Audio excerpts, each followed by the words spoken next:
বাড়ির পৌষ সংক্রান্তিতে এমন রসবড়া হবে না এমনটা হতেই পারে না। প্রত্যেক বছর বাড়ির সবার যেন এই একটাই আবদার, কবে বিউলির ডালের রসবড়া বানাবো।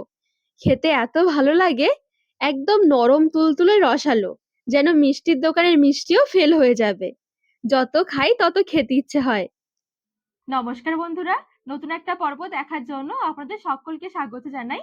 আজকে বানিয়ে দেখাবো পৌষ সংক্রান্তির স্পেশাল বিউলির ডালের নরম তুলতুলে রসবড়া। চলুন, আশা করছি আজকের এই রসবড়ার রেসিপি অনেক ভালো লাগবে। তো এই রসবড়া বানানোর জন্য আমি এখানে 200 গ্রাম বিউলির ডাল বেশ কিছুক্ষণ সময় ধরে ভিজিয়ে রেখেছিলাম। ডালটা কিন্তু এখন খুব সুন্দরভাবে দেখুন ভিজেও গেছে।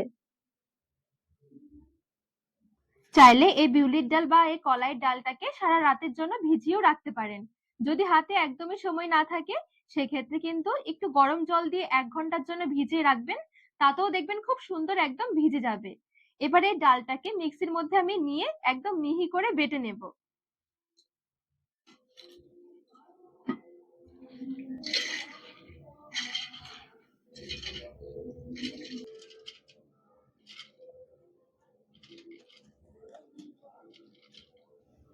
সবটুকু ডাল নিয়ে নিয়েছি। ডালটা বেটে নেওয়ার সময় ফ্লেভারের জন্য ডালের সাথে আমি 2টো এলাচ বেটে নেব একসাথে। সাথে নিয়ে নিচ্ছি 1/2 চামচের মতন কাঁচা মৌরি, অবশ্যই দেবেন, খেতে ভালো লাগবে। ডালের গায়ে যেহেতু একটু জল রয়েছে, সেই কারণে আমি আর জল দিলাম না। যদি পেস্ট করার সময় অসুবিধা হয়, সেক্ষেত্রে অল্প জল দিতে পারেন। এবারে আমি ঢাকনা লাগিয়ে মিহি করে একটা পেস্ট বানিয়ে নেব।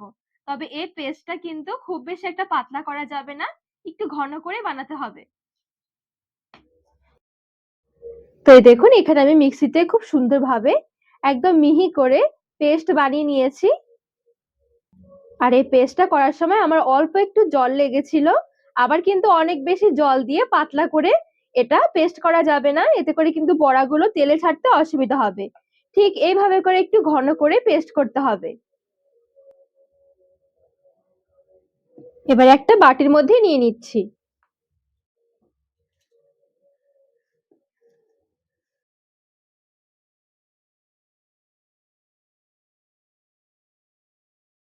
এবারে আমি একদম সামান্য একটু লবণ মিশিয়ে নিচ্ছি। লবণটা দিয়ে ভালো করে একটুখানি ফেটিয়ে নেব।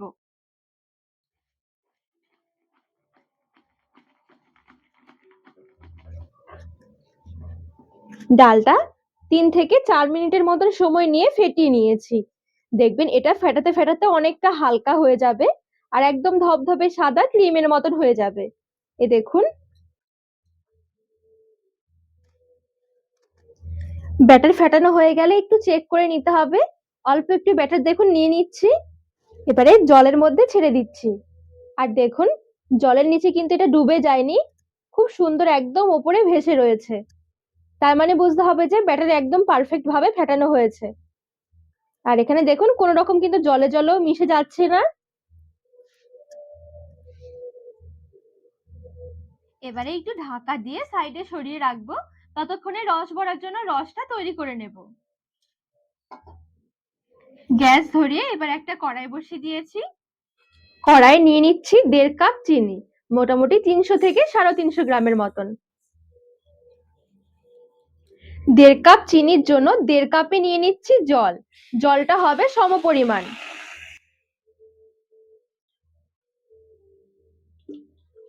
দুটো তেজপাতা আর কয়েকটা এলাচ একটু মুখ ফাটিয়ে দিয়ে দিলাম। নেড়ে চেড়ে চিনিগুলো গলে যাওয়া পর্যন্ত অপেক্ষা করব। আর এই রসটা কোনোভাবে অনেক বেশি ঘন করা যাবে না, একটু পাতলা করে বানাতে হবে। যতটা চিনি ঠিক সমপরিমাণ জল নেবেন। যে চিনি গলে গিয়ে ফুটতে শুরু করবে, তখনই বুঝতে হবে যে রস রেডি। দেখুন, চিনি গলে গিয়ে রস সুন্দরভাবে ফুটে উঠেছে। এবারে আমি গ্যাসের আঁচটা বন্ধ করে দিচ্ছি।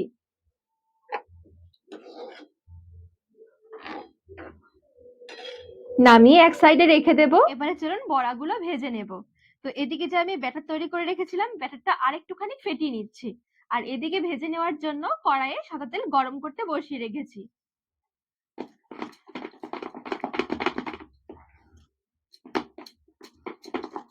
জাস্ট একটু নাড়াচাড়া করে নিলেই হয়ে যাবে।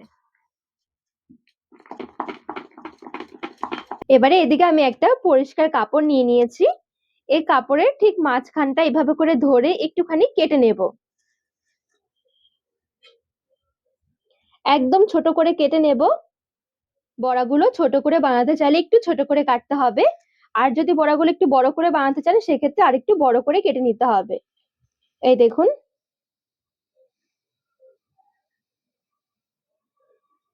বেশ খানিকটা ব্যাটার নিয়ে নিচ্ছি।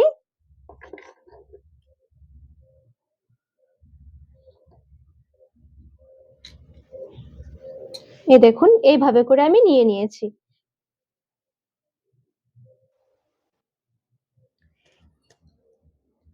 এবারে দেখুন, বড়াগুলো ঠিক আমি এইভাবে করে তেলে ছেড়ে দেব।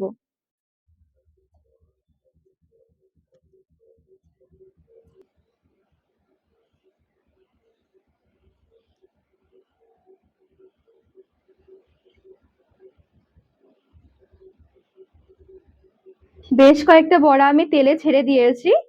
এবারে গ্যাসের আঁচটা মিডিয়াম আঁচে রেখে উল্টে পাল্টে লালচে করে ভেজে নেব। বড়াগুলো কিন্তু আমি একটু ছোট ছোট করেই তৈরি করছি। সুন্দরভাবে নেড়ে চেড়ে বড়াগুলো একটু লালচে করে ভেজে নিয়েছি। গরম গরম এই বড়াগুলো সাথে সাথে রসের মধ্যে নিয়ে নিচ্ছি। বাদ বাকি বড়াগুলো ঠিক আমি একইভাবে ভেজে নেব। তো এই দেখুন, এই বড়াগুলো আমি সুন্দরভাবে ভেজে নিয়েছি।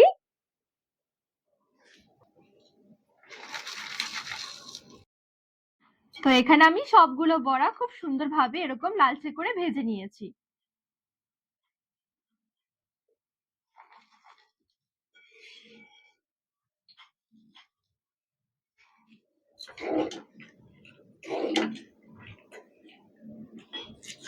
বড়াগুলো ভালো করে রসের মধ্যে মিশিয়ে নিতে হবে। এবারে বড়াগুলো রসের মধ্যে ভিজিয়ে রাখবো মোটামুটি 1 থেকে 2 ঘন্টা। তো ঢাকা দিয়ে আমি বেশ কিছুক্ষণ রেখে দিয়েছি। বেশি সময় লাগবে না, মোটামুটি আমি এখানে 40 মিনিট থেকে 1 ঘন্টা মতো রেখেছি। এতে করে কিন্তু খাওয়ার জন্য একদম রেডি হয়ে গেছে। চাইলে আরো সময় ধরেও রাখতে পারেন, সেক্ষেত্রে আরো বেশি খেতে ভালো লাগবে। দেখুন, এই অল্প সময়ের মধ্যে কিন্তু রসবড়াগুলো একদম রসালো, নরম তুলতুলে হয়ে গেছে। এবারে কিছুই না, খুব সুন্দরভাবে একটা প্লেটের মধ্যে তুলে নিয়ে সাজিয়ে নিয়েছি। আর দেখতেও দেখুন কতটা লোভনীয় লাগছে। খেতে যে কি ভালো লাগে, যারা খেয়েছেন তারা তো জানেনই। আর যারা খেয়ে দেখেননি একবার হলেও বানিয়ে দেখবেন, পুরো মুখে লেগে থাকবে। যত খাবেন তত খেতে ইচ্ছে হবে। তো বন্ধুরা, আজকে এই বিউলির ডালের রস বড়ার রেসিপি আপনাদের কেমন লেগেছে অবশ্যই কমেন্ট করে জানাবেন। আর রেসিপি ভালো লাগলে চ্যানেলটিকে সাবস্ক্রাইব করে পাশে থাকার অনুরোধ রইল।